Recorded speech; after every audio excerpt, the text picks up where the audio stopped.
Assalamualaikum warahmatullahi wabarakatuh.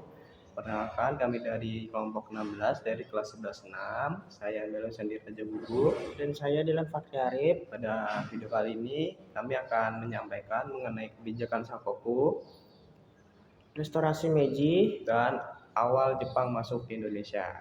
Berikut video kami. Assalamualaikum warahmatullahi wabarakatuh.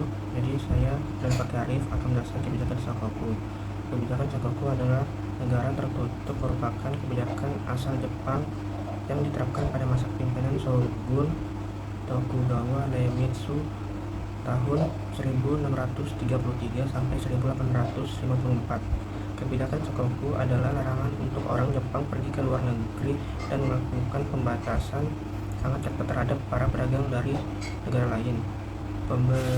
Pemberlakukan kebijakan Sakoku memiliki tujuan untuk mengurangi pengaruh asing di Jepang, terutama Portugis. Dikenalkan senjata api dan agama Kristen Katolik di Jepang.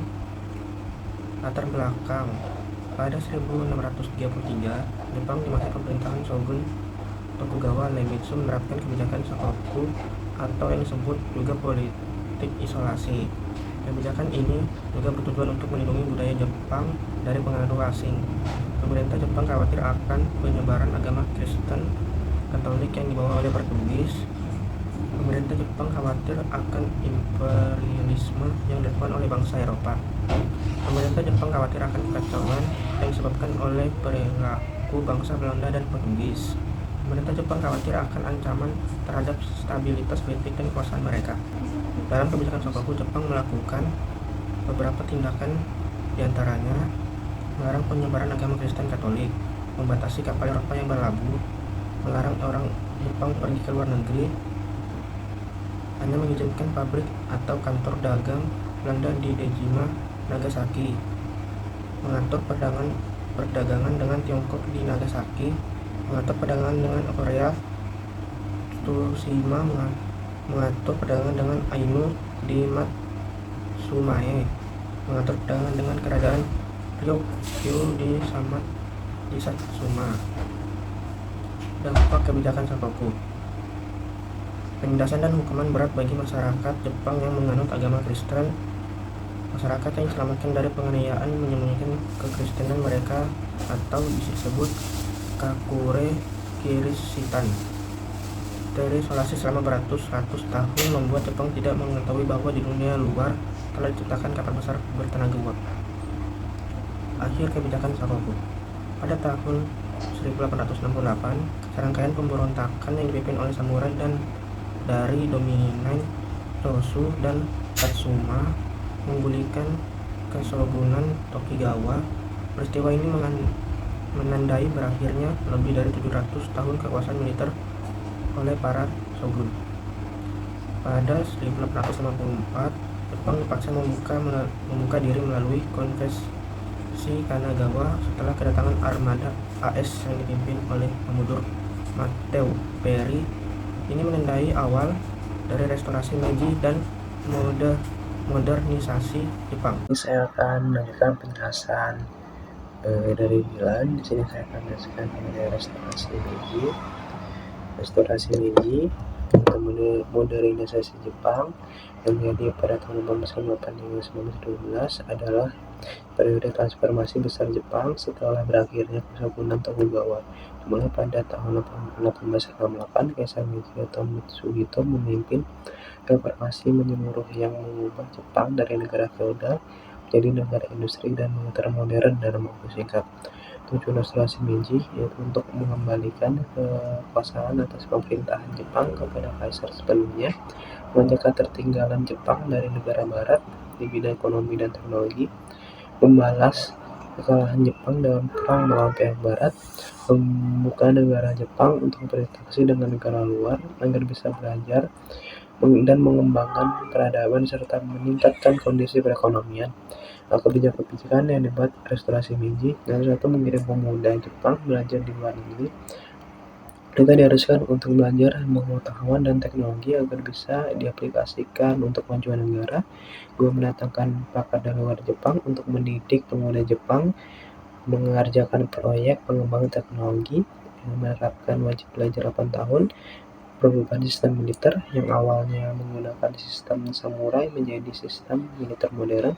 Dampak regenerasi Meiji yaitu mengubah pemerintahan yang sebelumnya dipegang oleh Koshogunan Tokugawa dikembalikan kepada kaisar dan mengubah Jepang menjadi negara industri maju. Jepang melancarkan misi imperialisme. Restorasi Meiji mendorong Jepang untuk melakukan imperialisme atau penjajahan seperti yang dilakukan oleh bangsa-bangsa Eropa. Nah, bagaimanakah awal masuknya Jepang ke Indonesia? Berikut penjelasannya.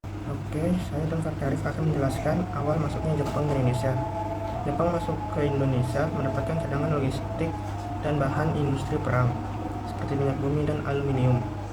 Memanfaatkan kondisi lemahnya pertahanan Belanda akibat perang di Eropa menjadikan Indonesia sebagai tempat untuk mendapatkan tenaga buruh yang banyak dengan upah yang relatif murah.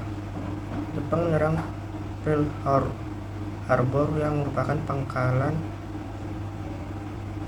Angkatan Laut Amerika Serikat di Hawaii pada 7 Desember 1941. Serang itu merupakan upaya Jepang untuk membangunkan suatu imperium di Asia dengan mengobarkan perang di Pasifik. Akibatnya Amerika menyatakan perang kepada Jepang dan membantu pasukan sekutu Eropa. Jepang juga menyerbu Indonesia dengan mendaratkan di Tarakan, Kalimantan Timur pada tanggal 11 Januari 1942. Kedatangan Jepang ini membuat pihak Belanda merasa terancam karena beberapa daerah Indonesia berhasil Jepang rebut kekuasaannya. Di sini saya akan menjelaskan penjelasan dari Dilan mengenai awal masuknya Jepang di Indonesia. Pada 8 Desember 1941, Jepang berhasil menyerang Pearl Harbor milik Angkatan Laut Amerika Serikat. 11 Januari 1942, Jepang tiba di Tarakan, Kalimantan Timur dan mulai menguasai kota-kota di sekitarnya. 4 Februari 1942, Jepang turut menguasai kota-kota lain di luar Kalimantan seperti Ambon. 28 Februari 1942, Jepang tiba di Pulau Jawa, tepatnya di Teluk Banten, Wetan Jawa Barat, dan Kagen Jawa Tengah. 8 Maret 1942, pihak Belanda yaitu Gubernur Jenderal Stekenburg Stouthauer mengaku menyerah tanpa syarat pada Jepang lewat perjanjian Kalijati pada 8 Maret 1942. Sejak itu Indonesia dikuasai oleh Jepang dan bebas dari penjajahan Belanda.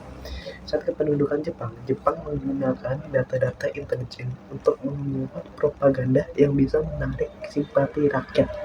Jepang menyebut diri mereka sebagai saudara tua bagi Indonesia. Setelah itu, lahir gerakan 3A, yaitu Jepang Cahaya Asia, Jepang Pelindung Asia, dan Jepang Pemimpin Asia.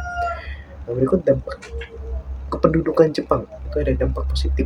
Jepang mendidik dan melatih pemuda Indonesia dalam bidang militer, yaitu peta dan hero, yang berguna saat perjuangan kemerdekaan. Terus mendorong penggunaan bahasa Indonesia sebagai bahasa nasional, membangun infrastruktur seperti jalan dan lapangan udara, walaupun dengan cara kerja paksa. Lalu, bagaimanakah dampak negatifnya?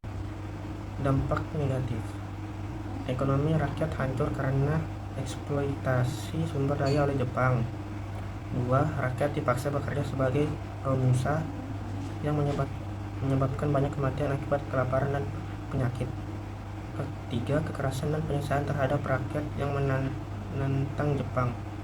Lalu, bagaimanakah akhir kependudukan Jepang? Akhir penduduk Jepang berakhir setelah tanggal 6 dan 9 Agustus 1945.